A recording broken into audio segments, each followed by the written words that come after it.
Hello, I'm Joe Watkins. I've built and sold businesses. I've coached business owners. Boy, have I failed, I've learned, I've adjusted, and I've tried again, just like many of you in the small business world.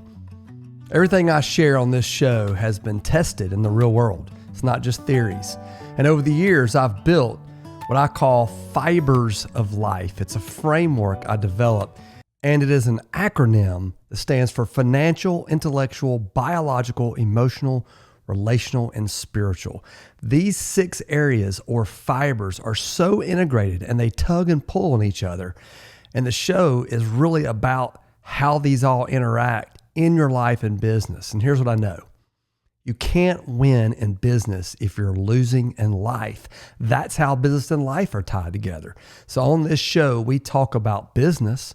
We talk about faith. We talk about leadership. We talk about marriage. We talk about relationships. We talk about how to build something that looks like it has intentionality in it. We're going to talk about that today. And again, this is not theory. It's really from my own experience. And I do these shows really to help communicate to myself what I want to remember about the things I've learned in hopes that I will sort of keep that in my reservoir and give that to you as well to use in your life and your business. So I am glad you are here today, and welcome to the Fibers of Life and Business. So let's get right into it. Today, I'm going to talk about brand alignment. And to do that, I want to use a restaurant as the framework of the show. And why a restaurant? Because I genuinely love everything about a great restaurant. I mean, those of you that know me, I talk a lot about my experiences, good and bad, in a restaurant. I love the energy when you walk in, or maybe lack of. I love the smell, the atmosphere, the way the host makes you feel, the presentation of the food when it's arrived. It's really cared for by that kitchen. Maybe it's the restroom that you walk in and go, wow, it blew you away. I worked at restaurants before I ever owned a business, and including that was bussing tables, working the front counter. I remember working at Golden Corral every weekend, opened a brand new Chick-fil-A in my hometown and waited tables and cooked and learned so much about business. And almost everything I know comes from my experience, starting as a restaurant employee, but then turning to a restaurant entrepreneur in the Chick-fil-A franchise system. As a Chick-fil-A owner-operator, I just watched so much up close, and it just shaped me in such a great way. At the age of 26 and there for 6 years as an operator, you can imagine all the ups and downs and bumps and bruises that I gained in that process. And here's what most people get wrong. When they think restaurant, oftentimes it is about the food. Maybe they just say food and service. And I'm going to use the restaurant in a very different way today, probably something you've heard from me if you know me well.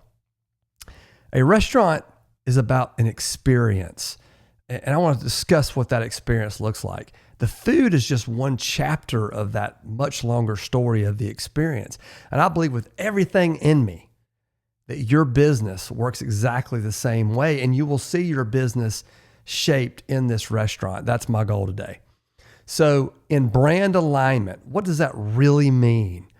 Why some businesses feel intentional and connected, and why others feel scattered. I'm calling this brand alignment. So even when the product is good, right? Even when the food tastes good, something's still not right and the business suffers.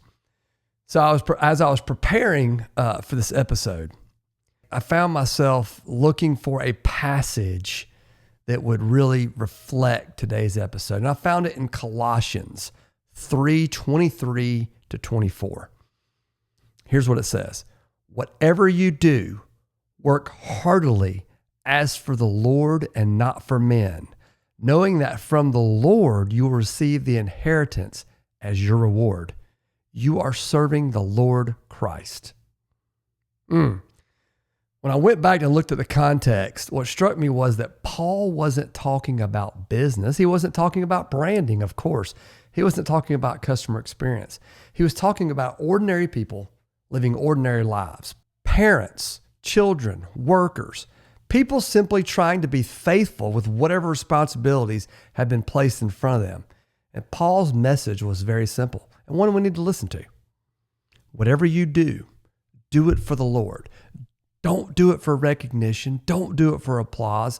Not because somebody's watching, right? Not because other people are watching, but ultimately because Christ is watching. And what does that really mean? The more I've sort of dug into this and as it relates to this episode, I realize that true brand alignment sort of falls right here. It begins right here. Because if we're not careful, branding becomes about appearances, looking professional, looking polished, looking successful, looking intentional. All the internet wants us to believe that is success, is your appearances. But there's a difference between creating the appearance of excellence and pursuing excellence because it reflects who you are and who you serve.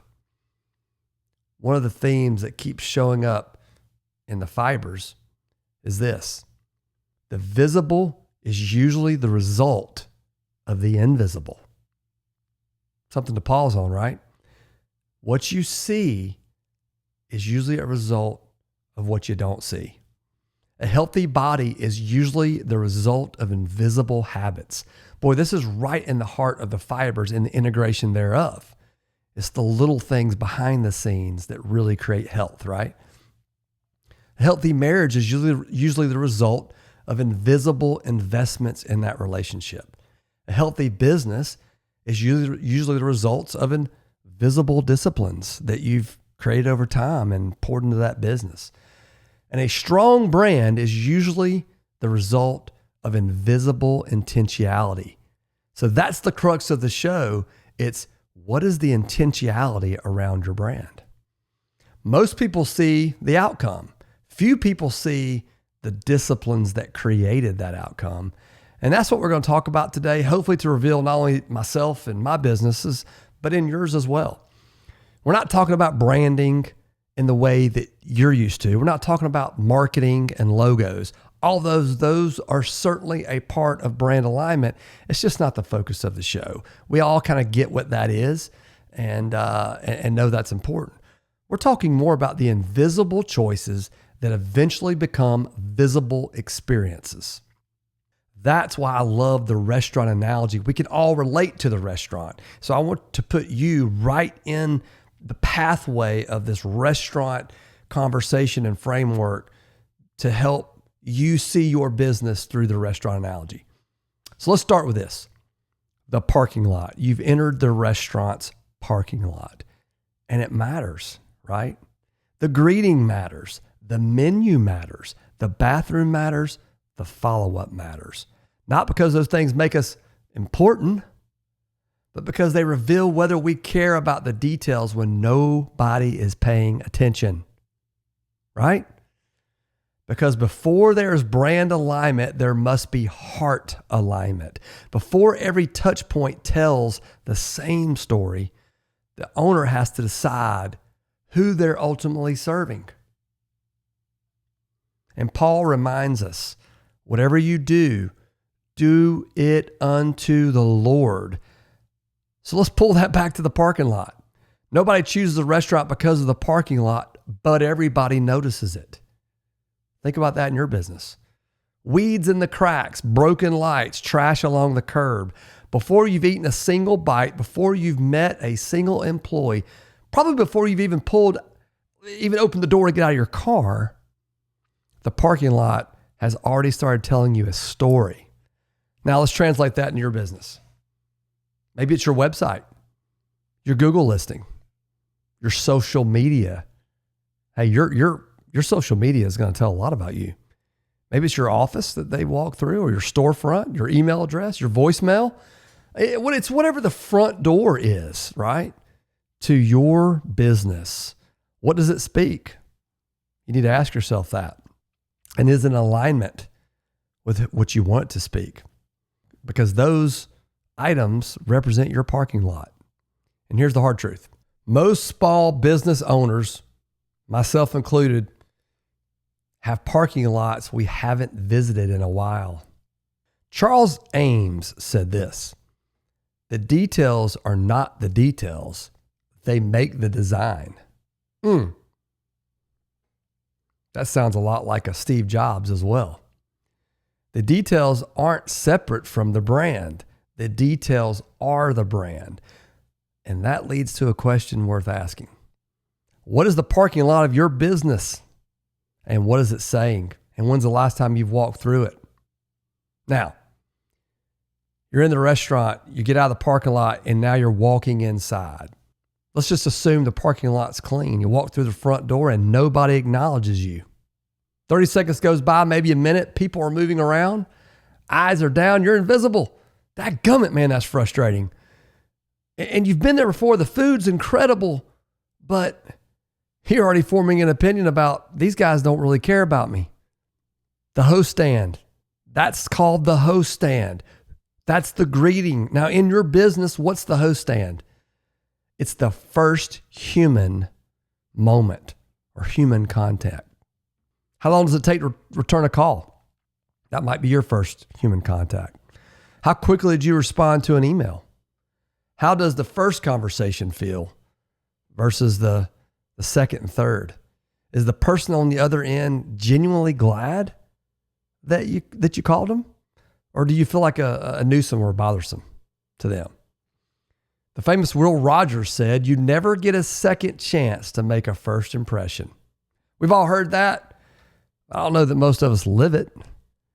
I would go further to say that every impression is a new first impression. It may be that you haven't been visited. Your restaurant hasn't been visited in the last 3 months by this person. And for them, that's a new first impression. So never get lazy in your business.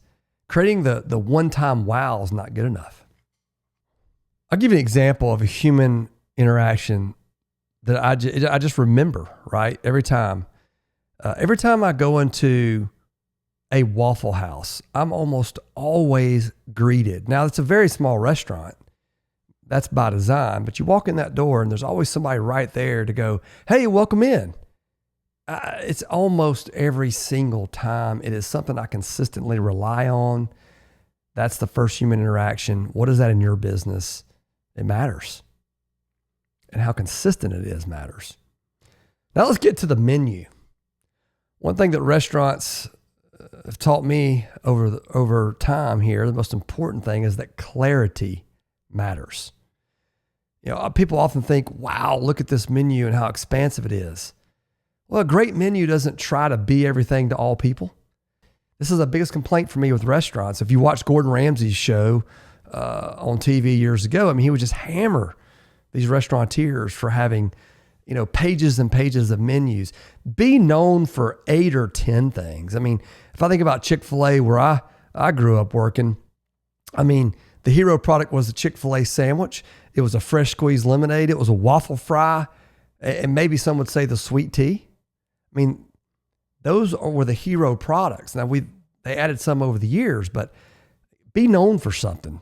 Don't be trying to solve every problem for everybody all in your business all at the same time. It doesn't work. Be known. The 8-item restaurant almost always wins because clarity creates confidence. And many businesses don't have a product problem, right? They have a clarity problem.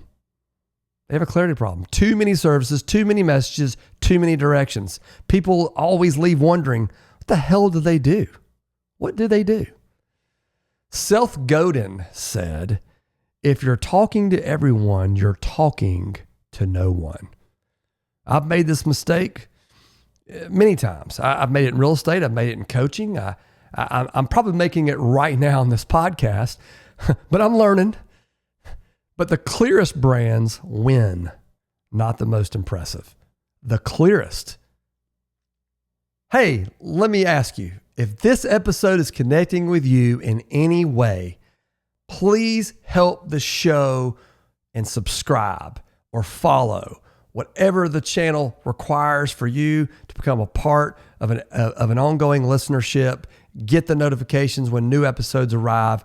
It means the world to the show. And please share these episodes with someone that can use it. If this one has impact on you, share it today. Hey, and comment on those social media platforms, on YouTube. It matters for growing fibers of life and business. Thank you very much. Now let's get back to it. So you're at the restaurant, you've ordered your food, and now the food arrives. This is where most business owners spend 90% of their attention. It's the product, the service, the craft, right? The expertise. And boy, is that important. The food has to be good. But I've seen a lot of restaurants with great food go out of business, right? And I've seen businesses with exceptional products struggle for years because they believed that the product was the experience. It's not. Customers experience much more than your product. Aldo Gucci said, "Quality is remembered long after price is forgotten." Now, quality means quality throughout, right? Throughout the business model. It's really the intentionality in that food, how it's prepared, how it looks on the plate, how the person was dressed when they brought it to you. Did they smile? Did they not smile? Hey, how about when you're refilling drinks? Did you interrupt the conversation to refill the drink, or did you quietly refill the drink? Are you putting your customer and their needs ahead of your own? And is that designed in your process? Or are you actually making your customer feel burdened by your process? You know, this is what I think about. And if you want people to feel like they can remember your business, you've got to create an emotional experience, because emotions far usually outlast a product experience. I remember being at Chick-fil-A, and they were doing the second mile service initiative when Dan Cathy became the president. And he talked about that at the first seminar that he gave. It was really cool because what came out of that weekend was that Chick-fil-A had learned that emotional connections were stronger than any other connection. And they learned that by studying Disney and by studying the Ritz-Carlton, and even by their own personal experiences. I remember Dan saying that there's nothing like the hot bite of a Krispy Kreme donut, because there's an emotional experience that takes place. And that is something I think we all can identify with, because we've described those type of experiences. When we go tell 15 people about what we just ate, it's because an emotional experience had been touched in our life. I mean, we can't wait to tell somebody how it made us feel, right? And that's a combination of a lot of things when it comes to the product. So the one thing that may get missed in the restaurant talk, and for me it never does, is the bathroom. Nobody advertises the bathroom. Nobody puts it on the billboard. Actually, Quick Trip did for a little while. They've done a terrible job at keeping clean restrooms since. But nobody builds a marketing campaign around it. Yet every customer notices it. And a dirty bathroom tells you something a whole lot more. It tells you maybe they're not very detailed about their business when they don't fix their broken paper towel dispensers, and they don't clean the piss up near the urinal for all day. I was at a Longhorns recently right here in my town, and I guarantee you there was a 1/4 inch of pee on the floor. Probably had not been mopped all day long. The food was great. The service was actually not bad. The restaurant was filthy. The bathroom was disgusting. And what I kind of looked at when I thought about the bathroom was, that's probably what their kitchen looked like. And there's a connection made for me that I'm not sure that the taste of that food is going to outlive the fact that restroom was disgusting. If you can't make that important, what else are you not making important? So don't overlook the restroom, right? Just because you think nobody's looking, everybody's looking. Tom Waits said, "How you do anything is how you do everything." Whew. I've thought about that quote since I looked it up. I've heard it before, and it holds up, right? The bathroom reveals all the hidden places in your business. And isn't that exactly what Paul was talking about in the Colossians scripture? Character is revealed where there is no audience. The same is true in business.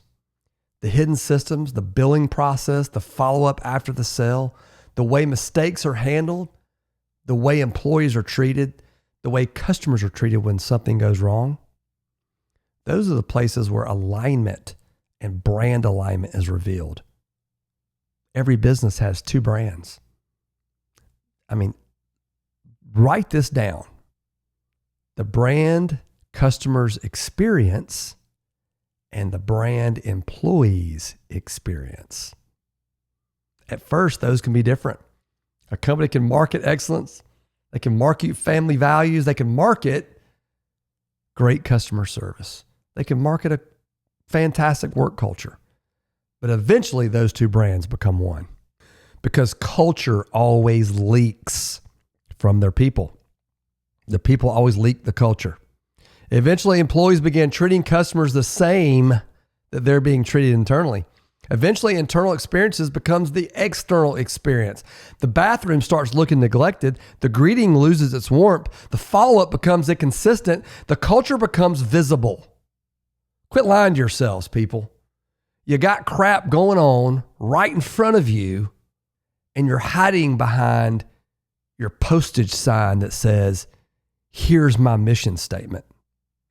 Nobody cares about your mission statement if you don't live it out, if it's not played out in real time. Here's the bottom line of the episode.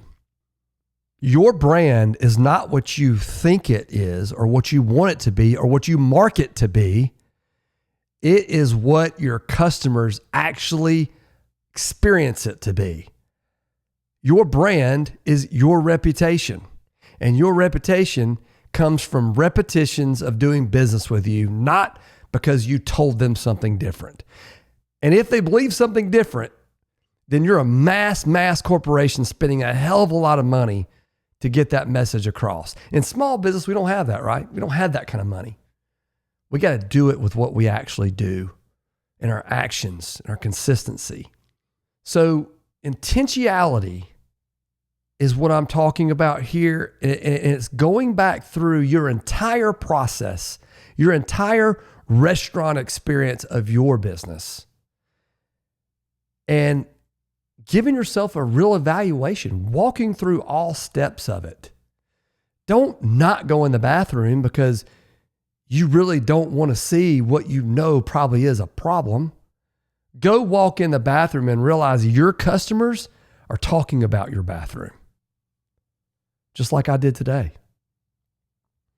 Culture is one of the few things that cannot be successfully faked very long. Customers may not be able to explain it, but they can feel it. They can feel tension. They can feel disengagement. They can feel pride. They can feel ownership too. They can feel when people genuinely care. You can walk into a restaurant and feel the culture in 5 minutes. You just know. What is your culture? What is your brand? And let's make no mistake, your culture is your brand. Your consistency is your brand. Your lack of consistency is your brand. Your dirty restroom is your brand. The smile on that person's face when they walk through the door, that is your brand. If you're in real estate and you're saying that I'm going to pay attention to the details so I can get more for your house, yet you put in a picture of a really disorganized laundry room, I'm sorry, you didn't do your job. You need to coach your person to get the laundry room in an organized fashion to show features that matter. Or listen, if the laundry room has no features to show, then don't include the picture. That's part of your brand. I'm passionate about real estate too. After flipping 500 houses, I've learned what not to show and what to show. Are people moving with energy? Are they engaged, disconnected? Peter Drucker said, culture eats strategy for breakfast. Woo! Woo-hoo-hoo. Culture eats strategy for breakfast. That could be one of the greatest lines I've read this year. And I've tested that theory. When I had 1,700 properties under management in my management company, boy, don't you know, with about 30 employees, that our company culture became super important as to what we were portraying to the hundreds of owners and thousands of tenants. And if I didn't get culture right, I had a lot of pissed off people and a lot of inconsistent experiences. Every single time. It matters. Your people are your brand. Customers feel the differences between a team that believes in what they're doing and a team that's simply collecting a paycheck. Your team is your brand, and they're part of your brand alignment. So what are you marketing out there? What are you saying you're doing or not doing, or you're good at, or you're known for, but you have someone in your business that's not exemplifying that? Better yet, you as the business owner are not exemplifying the very brand you tell your people to be. How's that going to work? That was a big problem in many folks that I've coached over the years, including myself. Listen, I had to hear this myself. I once had a guy that worked for me that I kind of gave a lot of authority, and he eventually said, Joe, you need to leave the building because you're the problem. I left. And that was probably some of the best learning years for me, to be able to look at my business from the outside and not being inside it every day. Think about Chick-fil-A and my pleasure. Again, my pleasure came from the Ritz-Carlton. My pleasure, it wasn't accidental. It was intentional. It's been trained, and it's become what the culture is. And this was all by design. But at the end of the day, it also aligned with who Truett Cathy was, right? As the founder. Truett Cathy was a Christian man who believed in serving other people well. He wanted to build a business where other owner-operators were an example of him. They were a guy like him. They didn't have to have millions of dollars, but they had morals and beliefs and values similar to him, and they were more interested in serving others than serving themselves. So if you think about the my pleasure experience, if it truly is my pleasure, that's very exemplary of really who Truett was. Is your brand in alignment with who you are? And listen, I think companies can do very well. They don't have to be the most expensive or the most attractive or any of that, right? It's about being in alignment. It's about your values or your price points or your environment or your spaces or your people. You can't have a $30,000 person in a position that needs to pay $80,000. This doesn't work because you're not going to get the $80,000 experience if that's what you're trying to sell. If you're selling volume at $30,000, maybe that does work. These are the questions to ask. Another valuable thing to consider is consistency.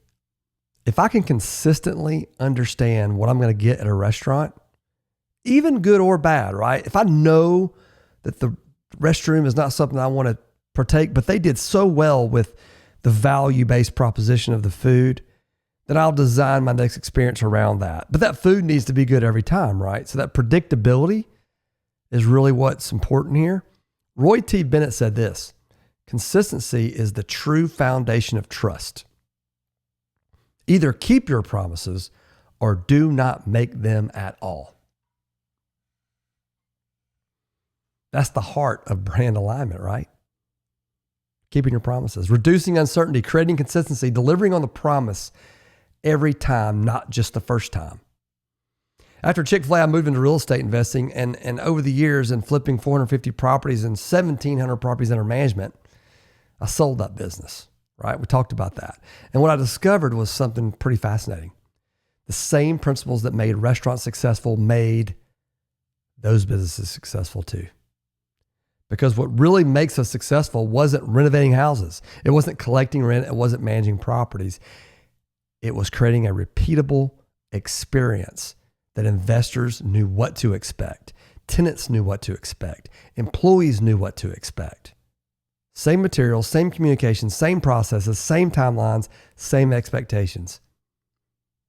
In many ways, we had to simply build another restaurant. Different product, same principles. Intentionality, consistently, alignment. But I also learned something else. Systems do drift over time. What you intentionally started to do earnestly, not looked at very long, will drift, becomes neglected, becomes the restroom. And for us, that was a frustration by an investor or a tenant who didn't get a repair made or a team member who was not heard. Almost every part of the experience did drift and can drift. And that's true in a restaurant, right? Restaurants rarely become bad overnight. The parking lot gets ignored, then the bathrooms, then the greeting, then the food. Businesses usually don't fail because of one catastrophic decision.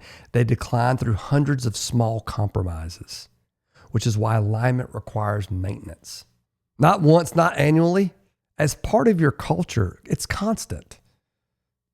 So ask yourself this question. If I walked through your business in the same way we walked through the restaurant today, what story would it tell? Honestly. By pulling your parking lot, what would it tell? What would your front door greeting or person answering the phone, what would that tell someone? What would the menu say? Is it clear about what you do and why you do it?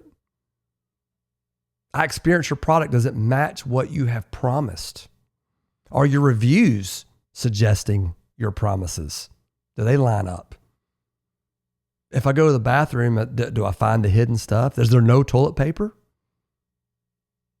If I watch your team, are they smiling? Are they energetic? Are they happy to be there? Are they just showing up and doing the work just to make the dollar? All those things tell the story. Or are there disconnects? Because here's another way to think about it. Brand misalignment is simply accumulated neglect. None of us went into business to not serve well, but we get caught, right? We get lost in our own world. We get frustrated. We start losing the why behind we even did this to begin with. Yeah, of course we all need the money. But something about the business you went in, you felt like you were intentionally solving this thing differently and better and from a different posture. Well, what is yours? What is it that makes it different? What does it make it unique? And what uniqueness do you perform on consistently over time? That is your brand. And does it align with what you want it to be? You need to do the review. You need to get some real feedback. You need to ask your customers in ways that don't put them in a position, right? I can't stand being in a restaurant and the question is, well, how was your food? Or did you like that? It's a yes or no question. Maybe you should think about saying something like this. Hey, listen, it's really important to us to continue to improve our business. And it looks like you ordered the chopsticks today or the barbecue ribs and cornbread and green beans. Can you give me any feedback on your food, on your service, or even the environment that you've been today? Because it is important to us to be our very best every time. You open that door for open-ended responses so they can really and genuinely, right, ask for the feedback. There's nothing more powerful than getting consistent, genuine feedback. Experiences become your reputation, and reputation becomes your brand.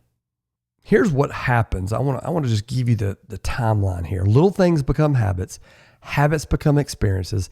Experiences become reputations, and reputations become brands, whether you intend to or not. Let's just say it again. Your reputation Your reputation is your brand, not what you think your brand is. So what your brand is what 80% of the people out there believe your brand is. We have a local restaurant, in fact, that a new owner purchased, and someone in that business, after the new owner, went online and started saying ridiculous racial slurs in that business. One of the most well-known local small businesses around, been there since the 70s. And in a matter of a couple of months, these folks ruined their reputation. They changed some of the things that people really liked about the pork. It's a barbecue restaurant. Why are you changing things when you haven't asked your customers what it is they like and dislike? And why are you going online and saying stupid stuff that only hurts your business? Again, your reputation is your brand. This podcast is my brand, and it has a promise, and it has a mission, and it has a purpose. And I don't ultimately determine what this brand is, right? You do. I'm, of course, going to do whatever I can to make this brand what I want it to be, that serves my purpose well and yours. But genuinely, at the end of the day, it's what you believe the brand is. Heck, I really want your feedback. I want you to rip me apart. I want you to give me the attaboys if I deserve it. Please go on whatever platform you're listening to and give me some feedback about this topic, other topics, what connects, what doesn't connect, what's valuable, what's not valuable. I need to know. I need to understand if I'm moving in the right direction, because ultimately you are my customer and you matter. Nobody goes to a restaurant because of the parking lot. Nobody goes because of the host stand.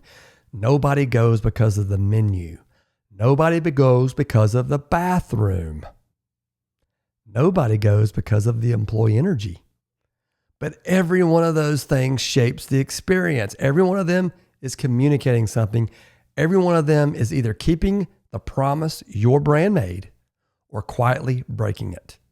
Brand alignment isn't about looking impressive. It isn't about making sure every part of your business tells the same story, because here's how I've come to see it. A brand is a promise, and every touch point, every interaction, every email, every greeting, every follow-up, every detail nobody thinks about or notices is either honoring or not honoring that promise. It's either honoring or eroding your promise. And maybe that's why Colossians 3 is important to this conversation, because ultimately this isn't just about business. It's about stewardship. It's about deciding that excellence matters even when nobody notices. That integrity matters even when it costs us. That detail matters even when they don't generate revenue. Because long before customers experience our business, God sees our heart. And every great brand I've ever experienced was built by people who care deeply about things most people never see. So this week, take a walk through your restaurant. That is your business. Look at the parking lot. Look at the host stand. Look at the menu. Look at the bathrooms. Look at the culture, and ask yourself this: what story is my business telling? And is this the story I intended to tell? Be intentional. And as I say, be intentional in the fibers of your life and the fibers of your business, as they all intertwine very deeply. As you think you're really, really, really strong in an area, realize that area is just connected to every other area. The fibers connect them. Thanks for listening to Fibers of Life and Business. Joe Watkins signing out.